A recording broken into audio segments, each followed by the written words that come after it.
শ্রীরাম যখন সুগ্রীবের সাথে মাতা সীতাকে খোঁজার জন্য ভ্রমণ করছিলেন, তখন সুগ্রীবের ভৌগোলিক জ্ঞান দেখে শ্রীরাম হতবাক হয়ে গেলেন।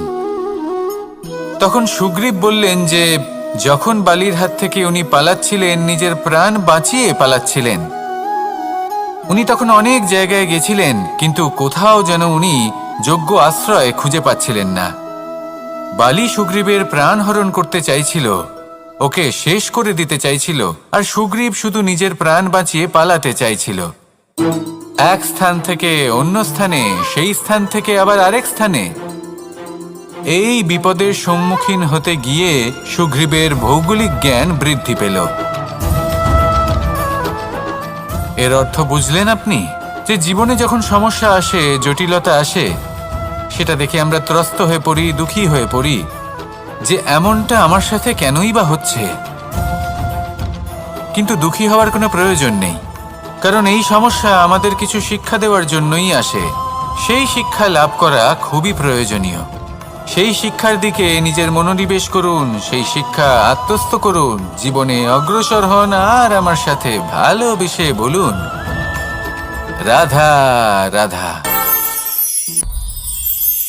অত্যন্ত শ্রেষ্ঠ একটা কথা আছে, যদি একটা দরজা বন্ধ হয় তাহলে ঈশ্বর নিজে আমাদের জন্য আরেকটা দরজা খুলে দেন।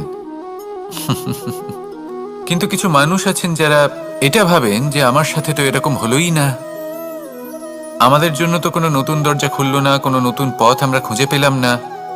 সেই বিষয়ে আমরা চিন্তা করি, দুঃখ পাই যে এরকম কেন হলো। কখনো কখনো নতুন দরজা উন্মুক্ত হয়, কিন্তু পুরনো যে বন্ধ দরজা আছে তার সামনেই আমরা দুঃখী হয়ে বসে থাকি, আর এমন ভাবে বসে থাকি যে নতুন দরজার দিকে আমাদের চোখই যায় না। কখনো কখনো ঈশ্বর জেনে শুনেই আমাদের জন্য নতুন দরজা, নতুন পথ উন্মুক্ত করেন না, কারণ তিনি চান যে আমরা যেন পরিশ্রম করি, কর্ম করি, নিজেকে আরো বেশি শ্রেষ্ঠ করে তুলি, সক্ষম হই, আর নিজের পথ আমরা নিজেই খুঁজে নিই। কখনো কখনো এমনও হয় যে ঈশ্বর চান যে আমরা যেন সেই পথে চলতে শুরু করে দিই। ভবিষ্যতে গিয়ে ঈশ্বর আমাদের সবকিছুই প্রদান করেন। মনে রাখবেন, যে ব্যক্তি নিজের বাড়িতে এসে নিজের দুঃখ নিয়ে বিলাপ করতে থাকেন, সুখ তার দরজায় পৌঁছে গিয়েও বন্ধ দরজা দেখে ফিরে চলে যায়। তাই দুঃখ আমাদের সকলের জীবনে আছে, কিন্তু সেই দুঃখকে আঁকড়ে ধরে বসে থাকবেন না, তাহলে আপনি আসন্ন সুখও ভোগ করতে পারবেন না। আসুন আমার সাথে ভালোবেসে বলুন, রাধা রাধা। জীবনে কখনো আমরা বিজয়ী হই, কখনো আমরা পরাজিত হই, কখনো সুখ আসে, আবার কখনো দুঃখও আসে। আর যখন দুঃখ আসে তখন আমরা আমাদের এই দুঃখ কারোর সাথে ভাগ করতে চাই। আমরা কারোর সাথে নিজের দুঃখ ভাগ করে নিই, আর সেই ব্যক্তি আমাদের দুঃখ নিয়ে উপহাস করে। তখন আমরা আরো দুঃখী হয়ে যাই। আমরা এই সংসারকে দোষ দিতে থাকি, কিন্তু এতে সংসারের কোনো দোষ নেই। ভুল আপনার যে আপনি কোনো কুপাত্রকে নির্বাচন করেছেন দুঃখ ভাগ করার জন্য। মনে রাখবেন, যদি আপনার শরীরে ক্ষতস্থান তৈরি হয় এবং সেই ক্ষত নিয়ে আপনি প্রত্যেক জায়গায় ঘুরে বেড়ান, প্রত্যেক বাড়িতে আপনি ওষুধ হয়তো নাও পেতে পারেন, কিন্তু সেখানে নুন আপনি অবশ্যই পাবেন।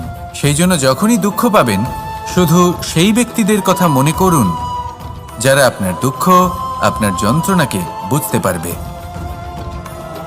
যারা আপনার সহায় হওয়ার জন্য প্রস্তুত, আপনাকে সাহায্য করার জন্য প্রস্তুত, আপনার অন্তরকে প্রেরিত করতে প্রস্তুত। তাদের কাছে নয় যারা আপনার দুঃখ নিয়ে উপহাস করে। আসুন আর আমার সাথে ভালোবেসে বলুন, রাধা রাধা। প্রত্যেক মানুষ সাফল্যের শিখরে পৌঁছতে চান, প্রত্যেকেই তার জন্য চেষ্টা করেন, প্রত্যেকেই এটা চান যে নিজের নিজের ক্ষেত্রে আমি সর্বোচ্চ শিখরে পৌঁছব।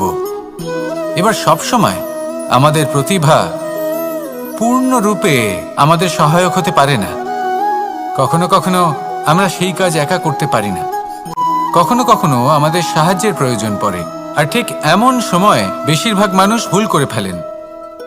আর ভুল হলো এটাই যে কিছু ব্যক্তি এতটাই তাড়াতাড়ি সাফল্যের শিখরে পৌঁছতে চান যে কারোর হাত ধরে পরবর্তী সিঁড়িতে ওঠার বদলে তিনি কারোর পা ধরে ওপরে যাওয়াটাই শ্রেয় বলে মনে করেন। এবার সাফল্য দুজনেই লাভ করেন, কিন্তু কাহিনীর এখানে সূত্রপাত ঘটে। যে ব্যক্তি কারোর হাত ধরে ওপরে পৌঁছন, সে অন্যের জন্য নিজের হাতটা বাড়িয়ে দেন, তাকে সাহায্য করেন, তাকে প্রেরণা প্রদান করেন। নতুন সম্পর্ক তৈরি হয়, বন্ধুত্বের বৃদ্ধি ঘটে এবং এই শ্রেষ্ঠ সম্পর্কগুলির সাথে উনি শ্রেষ্ঠ জীবন যাপন করেন। অন্যদিকে সেই ব্যক্তি যে কারোর পা ধরে সাফল্য অর্জন করেছিলেন, সেই ব্যক্তি শুধু একজন দাস হয়ে থেকে যান। শুধু তাকে দেওয়া সমস্ত আদেশ পালন করেন তিনি। তার নিজের কোনো ব্যক্তিত্ব গড়ে ওঠে না। সেই জন্য আপনি যখনই সাফল্যের পথে অগ্রসর হচ্ছেন, তখন পথ নির্বাচন সঠিকভাবে করুন, কারণ সাফল্যের ঊর্ধ্বেও একটি অন্য জীবন আছে। আসুন আমার সাথে ভালোবেসে বলুন, রাধা রাধা। জীবনের আরম্ভ থেকে জীবনের শেষ পর্যন্ত হলো একটা যাত্রা। আর এই যে যাত্রা, সেই যাত্রা পথের মাঝেও আমরা অনেক নতুন যাত্রা নির্ধারিত করি, অন্য অনেক লক্ষ্য লাভ করি। এবার প্রশ্ন হলো যে লক্ষ্য বেশি গুরুত্বপূর্ণ নাকি যাত্রা? কেউ বলবে লক্ষ্য বেশি গুরুত্বপূর্ণ, কারণ তার জন্যই আমরা এই যাত্রা স্থির করি। কেউ বলবে যাত্রা বেশি গুরুত্বপূর্ণ, কারণ এই যাত্রা পথে চলতে চলতে আমরা অনেকগুলো শিক্ষা লাভ করি, কর্ম করার জন্য অনেক দিশা খুঁজে পাই। এবার লক্ষ্য এবং যাত্রা এই দুই গুরুত্বপূর্ণ, কিন্তু আরো একটা তথ্য আছে অত্যন্ত গুরুত্বপূর্ণ, যেটা বুঝে নেওয়া খুব প্রয়োজনীয়। আর সেটা হলো আপনার জীবন সাথী। সেই সাথী যে জীবনের সব পদক্ষেপে আপনার সাথে চলবে, আপনার সাথে থাকবে। সেই ব্যক্তির মধ্যে যদি করুণা থাকে, ভালোবাসা থাকে, তাহলে সে আপনাকে সাহায্য করবে, আপনার জন্য আপনার লক্ষ্য নির্ধারণ করবে, আপনাকে জীবনে একটা উচ্চ স্তরে নিয়ে যাবে। কিন্তু যদি সেই ব্যক্তি এর বিপরীত হন, তাহলে কোথাও না কোথাও তাকে পেতে পেতে, তার সাথে থাকতে থাকতে আপনি নিজের লক্ষ্য ত্যাগ করে দেবেন। তাই পথ এবং লক্ষ্য এই দুই নির্বাচন করুন, কিন্তু যখন আপনি জীবন সাথী নির্বাচন করবেন, তখন কিছুটা সাবধানে, না হলে আপনার অভিজ্ঞতা সুখময় নয়, অত্যন্ত দুঃখজনক হতে পারে।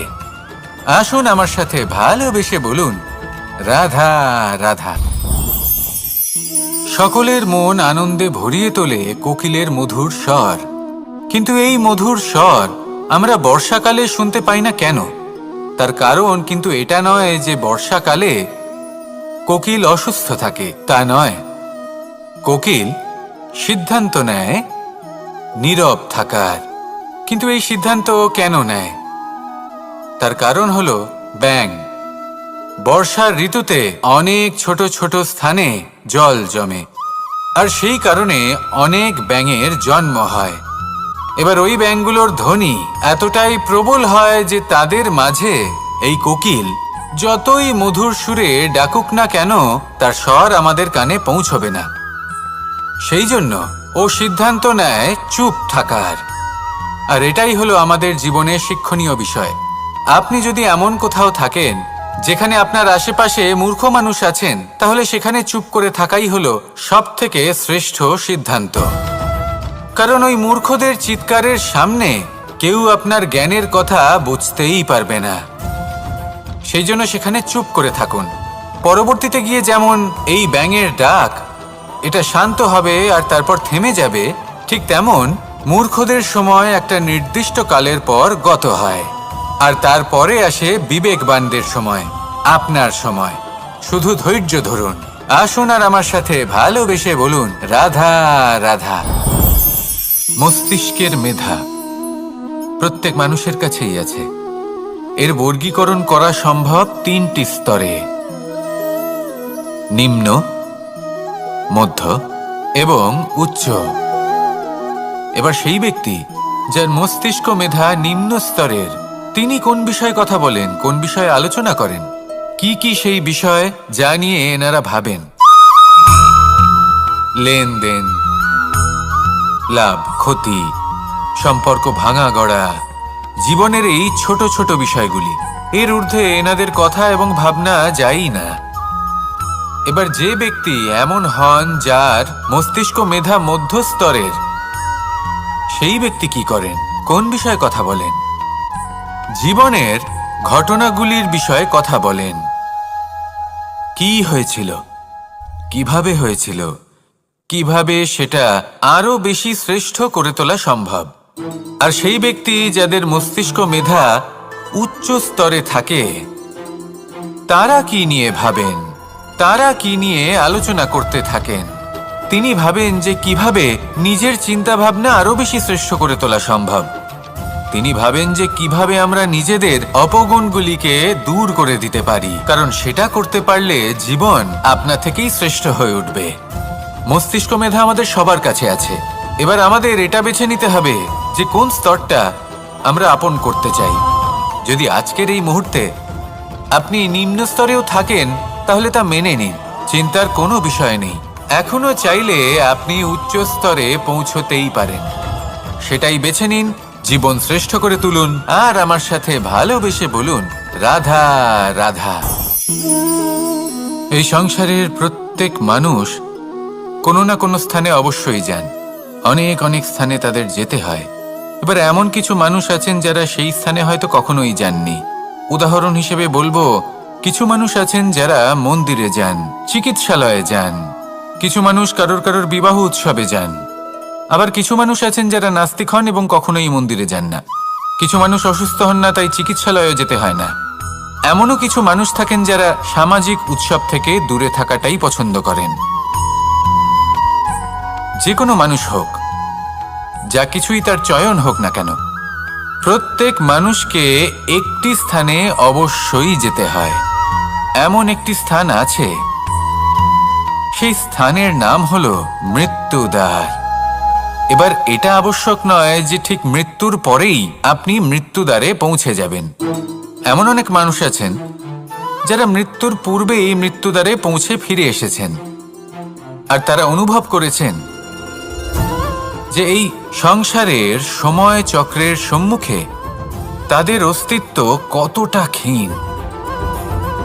ওনারা এই কথা বুঝে গেছেন। বড় বড় জ্ঞানী মহান ব্যক্তি ছিলেন, তারা এসেছেন, কর্ম করেছেন এবং শেষে তারাও মৃত্যুদ্বারে প্রবেশ করেছেন। অবশেষে তারাও পঞ্চমহাভূতের সাথে মিলিত হয়েছেন। তাহলে আপনার কিসের এত অহংকার? এই জীবনে কেউ অমর নন। জীবনে কতদিন আমরা বাঁচবো এটাও আমরা জানি না। তাই এই জীবন যাপন করুন। এই জীবনের প্রত্যেক মুহূর্ত এমনভাবে যাপন করুন, এই কথা মাথায় রেখে যে যে কোনো মুহূর্তে আমাদের মৃত্যুদ্বারে প্রবেশ করতে হতে পারে, তাই না? আসুন আর আমার সাথে ভালোবেসে বলুন, রাধা রাধা। এই জীবনে তিনটি গুরুত্বপূর্ণ শব্দ আছে যা বোঝা আমাদের কাছে খুব গুরুত্বপূর্ণ, এবং এই তিনটি শব্দের নিজস্ব অর্থ আছে। প্রথম হলো সঙ্গবদ্ধতা, অর্থাৎ একসাথে মিলে কাজ করতে হবে, একসাথে মিলে পরিশ্রম করতে হবে, সামনে এগোতে হবে। এরকম করতে পারলে আপনার শক্তি বৃদ্ধি পাবে, আপনার ক্ষমতা বৃদ্ধি পাবে, আপনি এগোতে পারবেন এবং অনেক দূরে যেতে পারবেন। দ্বিতীয় হলো আত্মবিশ্বাস। হেরে যাওয়া বস্তুও আবার জিতে নিতে পারবেন। যদি আপনার নিজের আত্মবিশ্বাস থাকে, তাহলে আপনি কখনো পরাজিত হবেন না। এবং তৃতীয় হলো অহংকার। জয়লাভ করার পরেও কিন্তু এটা আপনাকে পরাজিত করতে পারে। সেই জন্য জীবনে সঙ্গবদ্ধ হন, আত্মবিশ্বাস রাখুন, কিন্তু কখনোই অহংকার করবেন না। এই অহংকার আপনার থেকে সব কিছু কেড়ে নিতে পারে। এই অহংকারের জন্যই মথুরাপতি কংস নিজের পতনের দিকে অগ্রসর হয়েছিলেন। এই অহংকারকে ত্যাগ করুন আর আমার সাথে ভালোবেসে বলুন, রাধা রাধা। এই সংসারে সব থেকে বেশি কঠিন কাজ কোনটা? কেউ বলবেন যুদ্ধ করা, কেউ বলবেন ধন অর্জন করা, আবার কেউ বলবেন জ্ঞান অর্জন করা সব থেকে বেশি কঠিন। এবার প্রত্যেক ব্যক্তির নিজস্ব অভিজ্ঞতা আছে, আর সেই অনুসারে তার নিজস্ব একটা উত্তর আছে। সাধারণভাবে দেখতে গেলে এই সংসারে সব থেকে কঠিন হলো তপস্যা করা, অর্থাৎ সব কিছু ত্যাগ করে তপস্যায় নিজেকে বিলীন করে দেওয়া। এবার এর থেকে বেশি কঠিন এই সংসারে আর কি বা হতে পারে? এই সংসারে, এই সমাজে নিজের পরিবারের মধ্যে থেকেও ধৈর্য ধরে সামনে অগ্রসর হওয়া। এটা হলো সবথেকে কঠিন কাজ। কারণ যখন আপনি তপস্যা করেন তখন সেখানে আপনার ধৈর্য ভাঙার মতো কেউ থাকেন না, না কোনো বন্ধু, না কোনো আত্মীয়, না কোনো শত্রু, কেউ না। কিন্তু যখন আপনি এই সমাজে, এই পরিবারে থাকেন, কোনো না কোনো ব্যক্তি এসে আপনার ধৈর্যের বাঁধ ভেঙে দেওয়ার ক্ষমতা রাখেন। তারা আপনার ধৈর্যের বাঁধ ভেঙে দেয়, আর কখনো কখনো তারা অনিচ্ছাকৃতভাবেই সেটা করে থাকেন।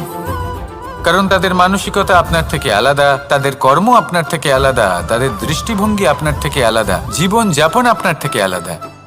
সেক্ষেত্রে আপনি ধৈর্যচ্যুত হন, প্রসন্নতা আপনার থেকে ছিনিয়ে নেওয়া হয়। সেই জন্য এই সংসারে, এই পরিবারের থেকেও ধৈর্য ধরে সামনে অগ্রসর হওয়া কোনো পর্বতের শিখরে গিয়ে তপস্যা করার থেকেও অনেক বেশি কঠিন। আর যে ব্যক্তি এই সমাজেই, এই পরিবারে, সেই সকল মানুষের মধ্যে থেকে গিয়েও ধৈর্য ধরে অগ্রসর হতে থাকেন, যারা এই কাজটা শিখে নিতে পারেন, তারাই কিন্তু জীবনে আনন্দ লাভ করতে পারেন। এই ধৈর্যই শেষে আপনার জীবনে প্রসন্নতা বহন করে আনবে। তাই ধৈর্য ধরে জীবনের পথে অগ্রসর হন আর আমার সাথে ভালোবেসে বলুন, রাধা রাধা। আমরা সবাই জীবনে অগ্রসর হতে চাই, তার জন্য চেষ্টা করি, পরিশ্রম করি, কিন্তু কখনো কখনো আমাদের আশেপাশের কিছু মানুষ, যেমন আমাদের আত্মীয়, আমাদের বন্ধু, আমাদের শত্রু, এদেরকে এগিয়ে যেতে দেখে আমরা কখনো কখনো নিজেরা থেমে যাই। এর অর্থ কি তার মানে এটা যে আমাদের কোনো খামতি ছিল বা আমরা কোনো ভুল করে ফেলেছি? না, বেশিরভাগ সময় আমাদের কোনো ভুল থাকে না, আমাদের কোনো খামতিও থাকে না। শুধু একটা ছোট্ট বিষয় আছে যেটা আমরা বুঝতে পারি না। আমরা চেষ্টা করি অন্যদের জীবনযাত্রা দেখতে। আমরা দেখতে চেষ্টা করি যে তাদের জীবনে তারা কিভাবে এগিয়ে চলেছেন, অগ্রসর হওয়ার জন্য ওনারা কি কি করছেন, আর যা করছেন তাতে ওনারা কিভাবে উপকৃত হচ্ছেন। আমরা চেষ্টা করি তাদের জীবনযাত্রার দিকে তাকানোর, ওনাদের গতিবিধির দিকে নজর দেওয়ার এবং সেটা বুঝতে চেষ্টা করার। সেই জন্যই আমরা পিছিয়ে পড়ি।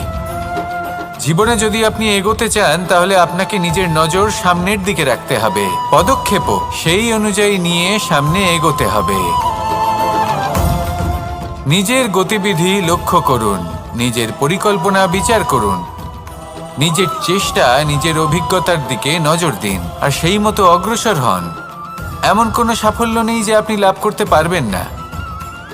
আসুন আমার সাথে ভালোবেসে বলুন, রাধা রাধা। এই সংসারে এমন অনেক মানুষ আছেন যারা এটা চান যে সবকিছু তাদের ইচ্ছা অনুসারে চলবে এবং সেই চেষ্টাই করতে থাকেন। কিন্তু সত্যি হলো এটাই যে এই সংসারের নির্মাণ কোনো মানুষ করেনি, এবং সেই জন্য এই সংসার কোনো মানুষের ইচ্ছা অনুসারে চলবে না, বরং মানুষকে সংসারের ইচ্ছা অনুসারে চলতে হবে।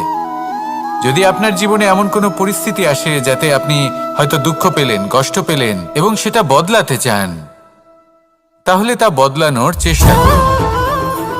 যদি অসফল হন তাহলে আবার চেষ্টা করুন, নিরন্তর চেষ্টা করুন। কিন্তু যদি না করতে পারেন তাহলে মেনে নিন যে এই পরিস্থিতি বদলানো সম্ভব নয়।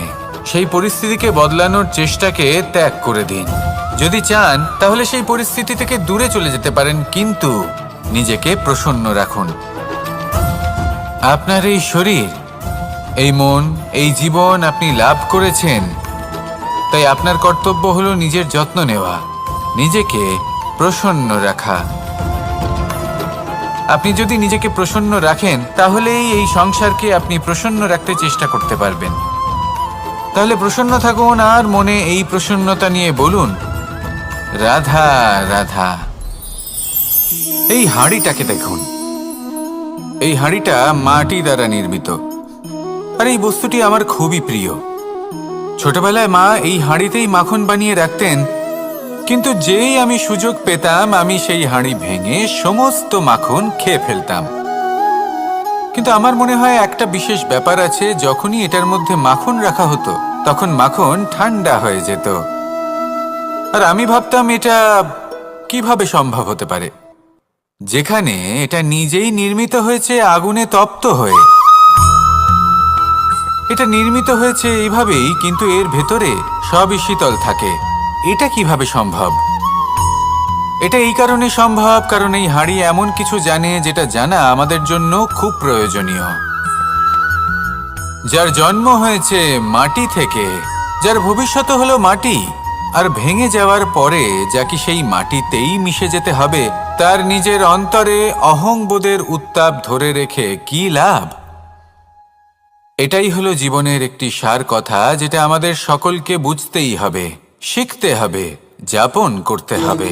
আর যখন আপনি উপলব্ধি করবেন যে আপনি নশ্বর, যখন উপলব্ধি করবেন যে আপনার জন্মের আগেও আপনার কোনো অস্তিত্ব ছিল না, আর মৃত্যুর পরেও আপনার কোনো অস্তিত্বই থাকবে না, জীবনে কোনো কিছুই আপনার ছিল না, আজও নেই, আর না ভবিষ্যতে কখনো হবে, তখন আপনা থেকেই জন্ম এবং মৃত্যুর মাঝে এই যে সময় থাকে যাকে আমরা জীবন বলি, সেটা আপনি শান্তভাবে যাপন করতে শুরু করবেন। সেই জন্য জীবনে কখনোই অহংকার করবেন না, শুধু শুরু এবং শেষের কথা মনে রাখবেন। তাহলে আজকের এই বর্তমান শান্তিপূর্বক প্রসন্ন চিত্তে যাপন করতে পারবেন এবং এই মন প্রসন্ন হয়ে বলবে, রাধা রাধা। আজ আমি আপনাদের একটা কাহিনী শোনাবো। এটা হলো একটা বিশাল আকার বটগাছের এবং একটি নিম গাছের গল্প। এই নিম গাছটা সেই বটগাছের কাছেই অবস্থিত ছিল। একদিন কয়েকজন কাঠুরে বনে প্রবেশ করলেন। তাদের দেখে এই নিম গাছ খুব ভয়ভীত হয়ে পড়ল ও সেই বটগাছের কাছে সাহায্য চাইল। বলল যে, হে বটগাছ, আমাকে সাহায্য করুন, আপনার এই শাখা প্রশাখা দ্বারা আমাকে ঢেকে রাখুন, যাতে এই কাঠুরেরা আমাকে দেখতে না পান আর আমি বেঁচে যাই। কিন্তু সেই বটগাছ ছিল অসম্ভব অহংকারী। নিজের অহংকারে সে মত্ত হয়েছিল। সে না ওকে উত্তর দিল আর না ওকে সাহায্য করল। সেই কাঠুরেগণ এলেন, নিম গাছটা কাটলেন আর চলে গেলেন। কিছুদিন পরে আবার সেই কাঠুরেগণ সেই বনে এলেন আর এইবার তাদের কুঠার দ্বারা বটগাছে আঘাত করতে শুরু করলেন। এই প্রহার সহ্য করতে করতে বটগাছটি দেখল ও বুঝতে পারল যে সেই কুঠারগুলি নির্মিত হয়েছে সেই নিম গাছের ডাল দিয়েই। এবার এই ভুলটাই বেশিরভাগ মানুষই করে বসেন, বিশেষ করে তখন যখন তার কাছে শক্তি থাকে, সাফল্য আসে। নিজের অহংকারে মত্ত হয়ে দুর্বল ব্যক্তিকে আঘাত করে, তাদের কষ্ট দেয়। কখনো এটা ভাবে না যে ভবিষ্যতে এরাই তাদের পতনের কারণ হতে পারে। তাই যদি আপনার কাছে শক্তি থাকে আর আপনি সাফল্য লাভ করতে থাকেন, তাহলে নিজেকে শান্ত করুন এবং এই অহংকারকে ত্যাগ করুন। যদি কেউ দুর্বল হয় তাহলে তাকে আঘাত করবেন না, তাকে কষ্ট দেবেন না, বরং তাকে সাহায্য করুন, পারলে তাকে রক্ষা করুন। আসুন আর আমার সাথে ভালোবেসে বলুন, রাধা রাধা। আমাদের জীবনে সবসময় এটাই শেখানো হয় যে কখনো কারোর নিন্দা করবে না। কিন্তু আজকের দিনে সত্য হলো এটাই যে প্রত্যেক ব্যক্তি কোনো না কোনো সময় কোনো না কোনো মানুষের নিন্দা করেই থাকেন। এবার আপনি কারোর নিন্দা করলে সবসময় এর অর্থ এটা নয় যে আপনার মন মলিন। কখনো কখনো এমন কিছু পরিস্থিতির জন্ম হয়, কিছু ব্যক্তি আমাদের এমন দুঃখ দেন যে সেই দুঃখের বশে আমরা নিন্দা করতে শুরু করি।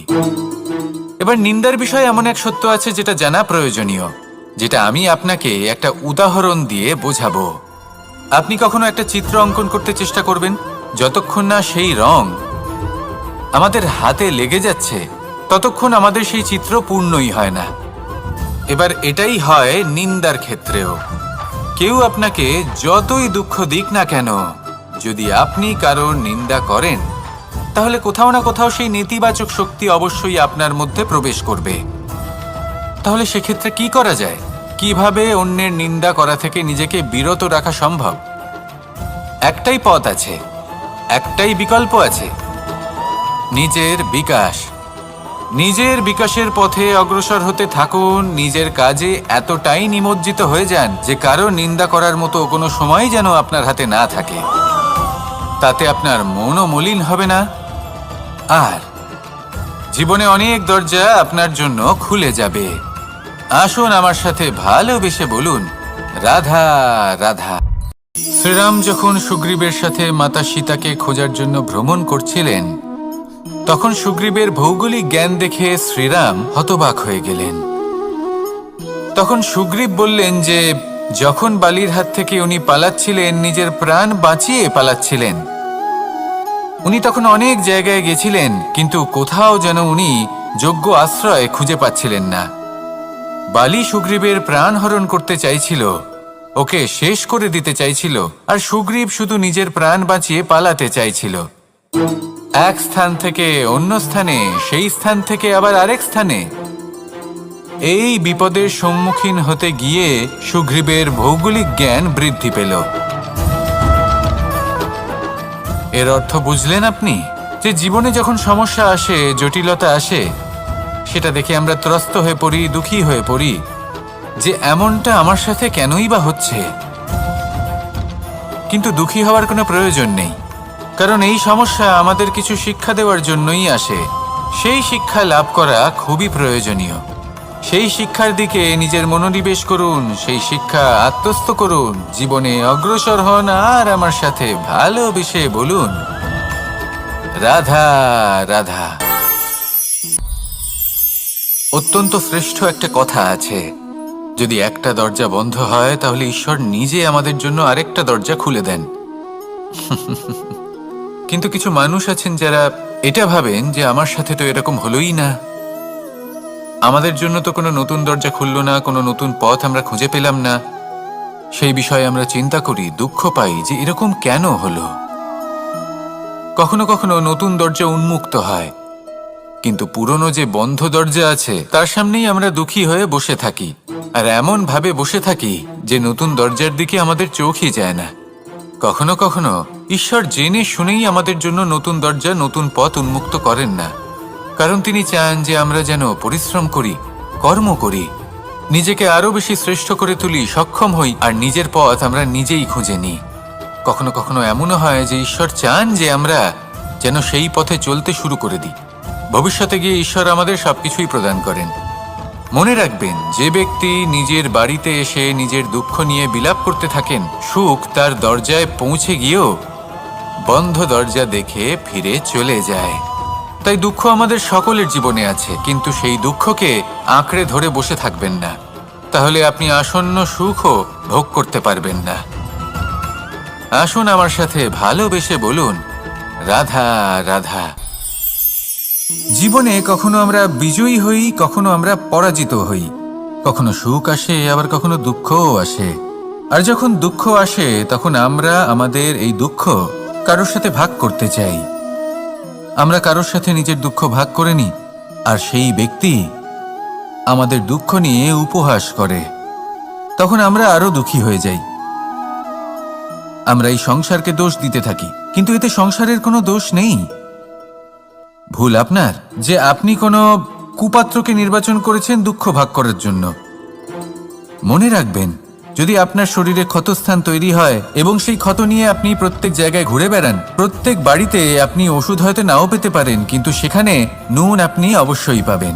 সেই জন্য যখনই দুঃখ পাবেন, শুধু সেই ব্যক্তিদের কথা মনে করুন যারা আপনার দুঃখ, আপনার যন্ত্রণাকে বুঝতে পারবে, যারা আপনার সহায় হওয়ার জন্য প্রস্তুত, আপনাকে সাহায্য করার জন্য প্রস্তুত, আপনার অন্তরকে প্রেরিত করতে প্রস্তুত। তাদের কাছে নয় যারা আপনার দুঃখ নিয়ে উপহাস করে। আসুন আর আমার সাথে ভালোবেসে বলুন রাধা রাধা। প্রত্যেক মানুষ সাফল্যের শিখরে পৌঁছতে চান, প্রত্যেকেই তার জন্য চেষ্টা করেন, প্রত্যেকেই এটা চান যে নিজের নিজের ক্ষেত্রে আমি সর্বোচ্চ শিখরে পৌঁছব। এবার সবসময় আমাদের প্রতিভা পূর্ণরূপে আমাদের সহায়ক হতে পারে না। কখনো কখনো আমরা সেই কাজ একা করতে পারি না, কখনো কখনো আমাদের সাহায্যের প্রয়োজন পড়ে। আর ঠিক এমন সময় বেশিরভাগ মানুষ ভুল করে ফেলেন। আর ভুল হলো এটাই যে কিছু ব্যক্তি এতটাই তাড়াতাড়ি সাফল্যের শিখরে পৌঁছতে চান যে কারোর হাত ধরে পরবর্তী সিঁড়িতে ওঠার বদলে তিনি কারোর পা ধরে ওপরে যাওয়াটাই শ্রেয় বলে মনে করেন। এবার সাফল্য দুজনেই লাভ করেন, কিন্তু কাহিনীর এখানে সূত্রপাত ঘটে। যে ব্যক্তি কারোর হাত ধরে ওপরে পৌঁছন সে অন্যের জন্য নিজের হাতটা বাড়িয়ে দেন, তাকে সাহায্য করেন, তাকে প্রেরণা প্রদান করেন। নতুন সম্পর্ক তৈরি হয়, বন্ধুত্বের বৃদ্ধি ঘটে এবং এই শ্রেষ্ঠ সম্পর্কগুলির সাথে উনি শ্রেষ্ঠ জীবন যাপন করেন।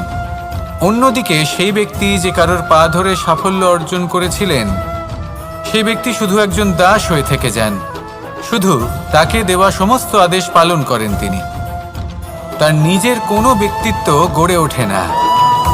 সেই জন্য আপনি যখনই সাফল্যের পথে অগ্রসর হচ্ছেন তখন পথ নির্বাচন সঠিকভাবে করুন, কারণ সাফল্যের ঊর্ধ্বেও একটি অন্য জীবন আছে। আসুন আমার সাথে ভালোবেসে বলুন, রাধা রাধা। জীবনের আরম্ভ থেকে জীবনের শেষ পর্যন্ত হলো একটা যাত্রা। আর এই যে যাত্রা, সেই যাত্রা পথের মাঝেও আমরা অনেক নতুন যাত্রা নির্ধারিত করি, অন্য অনেক লক্ষ্য লাভ করি। এবার প্রশ্ন হলো যে লক্ষ্য বেশি গুরুত্বপূর্ণ নাকি যাত্রা? কেউ বলবে লক্ষ্য বেশি গুরুত্বপূর্ণ, কারণ তার জন্যই আমরা এই যাত্রা স্থির করি। কেউ বলবে যাত্রা বেশি গুরুত্বপূর্ণ, কারণ এই যাত্রা পথে চলতে চলতে আমরা অনেকগুলো শিক্ষা লাভ করি, কর্ম করার জন্য অনেক দিশা খুঁজে পাই। এবার লক্ষ্য এবং যাত্রা এই দুই গুরুত্বপূর্ণ, কিন্তু আরো একটা তথ্য আছে অত্যন্ত গুরুত্বপূর্ণ, যেটা বুঝে নেওয়া খুব প্রয়োজনীয়।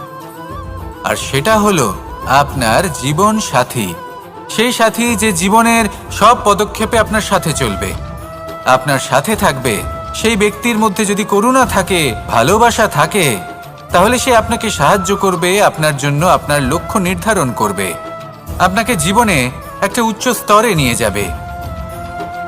কিন্তু যদি সেই ব্যক্তি এর বিপরীত হন, তাহলে কোথাও না কোথাও তাকে পেতে পেতে, তার সাথে থাকতে থাকতে আপনি নিজের লক্ষ্য ত্যাগ করে দেবেন। তাই পথ এবং লক্ষ্য এই দুই নির্বাচন করুন, কিন্তু যখন আপনি জীবন সাথী নির্বাচন করবেন তখন কিছুটা সাবধানে, না হলে আপনার অভিজ্ঞতা সুখময় নয়, অত্যন্ত দুঃখজনক হতে পারে। আসুন আমার সাথে ভালোবেসে বলুন, রাধা রাধা। সকলের মন আনন্দে ভরিয়ে তোলে কোকিলের মধুর স্বর, কিন্তু এই মধুর স্বর আমরা বর্ষাকালে শুনতে পাই না কেন? তার কারণ কিন্তু এটা নয় যে বর্ষাকালে কোকিল অসুস্থ থাকে, তা নয়। কোকিল সিদ্ধান্ত নেয় নীরব থাকার, কিন্তু এই সিদ্ধান্ত কেন নেয়? তার কারণ হলো ব্যাঙ। বর্ষার ঋতুতে অনেক ছোট ছোট স্থানে জল জমে, আর সেই কারণে অনেক ব্যাঙের জন্ম হয়। এবার ওই ব্যাঙগুলোর ধ্বনি এতটাই প্রবল হয় যে তাদের মাঝে এই কোকিল যতই মধুর সুরে ডাকুক না কেন, তার স্বর আমাদের কানে পৌঁছবে না। সেই জন্য ও সিদ্ধান্ত নেয় চুপ থাকার। আর এটাই হলো আমাদের জীবনে শিক্ষণীয় বিষয়। আপনি যদি এমন কোথাও থাকেন যেখানে আপনার আশেপাশে মূর্খ মানুষ আছেন, তাহলে সেখানে চুপ করে থাকাই হলো সবথেকে শ্রেষ্ঠ সিদ্ধান্ত। কারণ ওই মূর্খদের চিৎকারের সামনে কেউ আপনার জ্ঞানের কথা বুঝতেই পারবে না। সেই জন্য সেখানে চুপ করে থাকুন। পরবর্তীতে গিয়ে যেমন এই ব্যাঙের ডাক, এটা শান্ত হবে আর তারপর থেমে যাবে, ঠিক তেমন মূর্খদের সময় একটা নির্দিষ্ট কালের পর গত হয়, আর তারপরে আসে বিবেকবানদের সময়, আপনার সময়। শুধু ধৈর্য ধরুন। আসুন আর আমার সাথে ভালোবেসে বলুন, রাধা রাধা।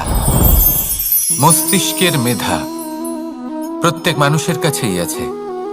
এর বর্গীকরণ করা সম্ভব তিনটি স্তরে: নিম্ন, মধ্য এবং উচ্চ।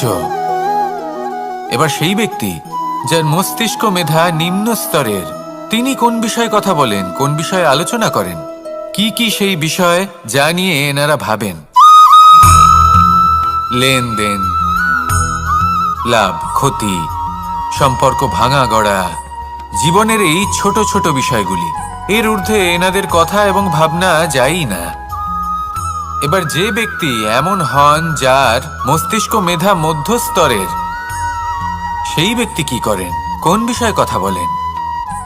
জীবনের ঘটনাগুলির বিষয়ে কথা বলেন। কি হয়েছিল, কিভাবে হয়েছিল, কিভাবে সেটা আরো বেশি শ্রেষ্ঠ করে তোলা সম্ভব। আর সেই ব্যক্তি যাদের মস্তিষ্ক মেধা উচ্চ স্তরে থাকে, তারা কি নিয়ে ভাবেন, তারা কি নিয়ে আলোচনা করতে থাকেন? তিনি ভাবেন যে কিভাবে নিজের চিন্তা ভাবনা আরো বেশি শ্রেষ্ঠ করে তোলা সম্ভব। তিনি ভাবেন যে কিভাবে আমরা নিজেদের অপগুণগুলিকে দূর করে দিতে পারি, কারণ সেটা করতে পারলে জীবন আপনা থেকেই শ্রেষ্ঠ হয়ে উঠবে। মস্তিষ্ক মেধা আমাদের সবার কাছে আছে। এবার আমাদের এটা বেছে নিতে হবে যে কোন স্তরটা আমরা আপন করতে চাই। যদি আজকের এই মুহূর্তে আপনি নিম্ন স্তরেও থাকেন, তাহলে তা মেনে নিন, চিন্তার কোনো বিষয় নেই। এখনো চাইলে আপনি উচ্চ স্তরে পৌঁছতেই পারেন। সেটাই বেছে নিন, জীবন শ্রেষ্ঠ করে তুলুন, আর আমার সাথে ভালোবেসে বলুন, রাধা রাধা। এই সংসারের প্রত্যেক মানুষ কোনো না কোনো স্থানে অবশ্যই যান। অনেক অনেক স্থানে তাদের যেতে হয়। এবার এমন কিছু মানুষ আছেন যারা সেই স্থানে হয়তো কখনোই যাননি।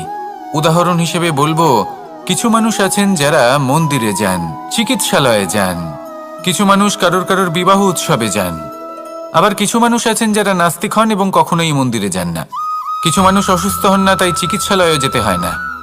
এমনও কিছু মানুষ থাকেন যারা সামাজিক উৎসব থেকে দূরে থাকাটাই পছন্দ করেন। যে কোনো মানুষ হোক, যা কিছুই তার চয়ন হোক না কেন, প্রত্যেক মানুষকে একটি স্থানে অবশ্যই যেতে হয়। এমন একটি স্থান আছে, সেই স্থানের নাম হলো মৃত্যুদ্বার। এবার এটা আবশ্যক নয় যে ঠিক মৃত্যুর পরেই আপনি মৃত্যুদ্বারে পৌঁছে যাবেন। এমন অনেক মানুষ আছেন যারা মৃত্যুর পূর্বেই মৃত্যুদ্বারে পৌঁছে ফিরে এসেছেন, আর তারা অনুভব করেছেন যে এই সংসারের সময় চক্রের সম্মুখে তাদের অস্তিত্ব কতটা ক্ষীণ।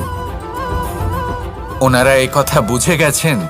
বড় বড় জ্ঞানী মহান ব্যক্তি ছিলেন, তারা এসেছেন, কর্ম করেছেন এবং শেষে তারাও মৃত্যুদ্বারে প্রবেশ করেছেন। অবশেষে তারাও পঞ্চমহাভূতের সাথে মিলিত হয়েছেন। তাহলে আপনার কিসের এত অহংকার? এই জীবনে কেউ অমর নন। জীবনে কতদিন আমরা বাঁচবো এটাও আমরা জানি না। তাই এই জীবন যাপন করুন। এই জীবনের প্রত্যেক মুহূর্ত এমনভাবে যাপন করুন, এই কথা মাথায় রেখে যে কোনো মুহূর্তে আমাদের মৃত্যুদ্বারে প্রবেশ করতে হতে পারে, তাই না? আসুন আর আমার সাথে ভালোবেসে বলুন, রাধা রাধা। এই জীবনে তিনটি গুরুত্বপূর্ণ শব্দ আছে যা বোঝা আমাদের কাছে খুব গুরুত্বপূর্ণ, এবং এই তিনটি শব্দের নিজস্ব অর্থ আছে। প্রথম হলো সঙ্গবদ্ধতা, অর্থাৎ একসাথে মিলে কাজ করতে হবে, একসাথে মিলে পরিশ্রম করতে হবে, সামনে এগোতে হবে। এরকম করতে পারলে আপনার শক্তি বৃদ্ধি পাবে, আপনার ক্ষমতা বৃদ্ধি পাবে, আপনি এগোতে পারবেন এবং অনেক দূরে যেতে পারবেন। দ্বিতীয় হলো আত্মবিশ্বাস। হেরে যাওয়া বস্তুও আবার জিতে নিতে পারবেন। যদি আপনার নিজের আত্মবিশ্বাস থাকে, তাহলে আপনি কখনো পরাজিত হবেন না। এবং তৃতীয় হলো অহংকার। জয়লাভ করার পরেও কিন্তু এটা আপনাকে পরাজিত করতে পারে। সেই জন্য জীবনে সঙ্গবদ্ধ হন, আত্মবিশ্বাস রাখুন, কিন্তু কখনোই অহংকার করবেন না। এই অহংকার আপনার থেকে সব কিছু কেড়ে নিতে পারে। এই অহংকারের জন্যই মথুরাপতি কংস নিজের পতনের দিকে অগ্রসর হয়েছিলেন। এই অহংকারকে ত্যাগ করুন আর আমার সাথে ভালোবেসে বলুন, রাধা রাধা। এই সংসারে সব থেকে বেশি কঠিন কাজ কোনটা? কেউ বলবেন যুদ্ধ করা, কেউ বলবেন ধন অর্জন করা, আবার কেউ বলবেন জ্ঞান অর্জন করা সব থেকে বেশি কঠিন। এবার প্রত্যেক ব্যক্তির নিজস্ব অভিজ্ঞতা আছে, আর সেই অনুসারে তার নিজস্ব একটা উত্তর আছে। সাধারণভাবে দেখতে গেলে এই সংসারে সব থেকে কঠিন হলো তপস্যা করা, অর্থাৎ সব কিছু ত্যাগ করে তপস্যায় নিজেকে বিলীন করে দেওয়া। এবার এর থেকে বেশি কঠিন এই সংসারে আর কি বা হতে পারে? এই সংসারে, এই সমাজে, নিজের পরিবারের মধ্যে থেকেও ধৈর্য ধরে সামনে অগ্রসর হওয়া। এটা হলো সবথেকে কঠিন কাজ। কারণ যখন আপনি তপস্যা করেন তখন সেখানে আপনার ধৈর্য ভাঙার মতো কেউ থাকেন না, না কোনো বন্ধু, না কোনো আত্মীয়, না কোনো শত্রু, কেউ না। কিন্তু যখন আপনি এই সমাজে, এই পরিবারে থাকেন, কোনো না কোনো ব্যক্তি এসে আপনার ধৈর্যের বাঁধ ভেঙে দেওয়ার ক্ষমতা রাখেন। তারা আপনার ধৈর্যের বাঁধ ভেঙে দেয়, আর কখনো কখনো তারা অনিচ্ছাকৃতভাবেই সেটা করে থাকেন। কারণ তাদের মানসিকতা আপনার থেকে আলাদা, তাদের কর্ম আপনার থেকে আলাদা, তাদের দৃষ্টিভঙ্গি আপনার থেকে আলাদা, জীবন যাপন আপনার থেকে আলাদা। সেক্ষেত্রে আপনি ধৈর্যচ্যুত হন, প্রসন্নতা আপনার থেকে ছিনিয়ে নেওয়া হয়। সেই জন্য এই সংসারে, এই পরিবারের থেকেও ধৈর্য ধরে সামনে অগ্রসর হওয়া কোনো পর্বতের শিখরে গিয়ে তপস্যা করার থেকেও অনেক বেশি কঠিন। আর যে ব্যক্তি এই সমাজেই, এই পরিবারে, সেই সকল মানুষের মধ্যে থেকে গিয়েও ধৈর্য ধরে অগ্রসর হতে থাকেন, যারা এই কাজটা শিখে নিতে পারেন, তারাই কিন্তু জীবনে আনন্দ লাভ করতে পারেন। এই ধৈর্যই শেষে আপনার জীবনে প্রসন্নতা বহন করে আনবে। তাই ধৈর্য ধরে জীবনের পথে অগ্রসর হন আর আমার সাথে ভালোবেসে বলুন, রাধা রাধা।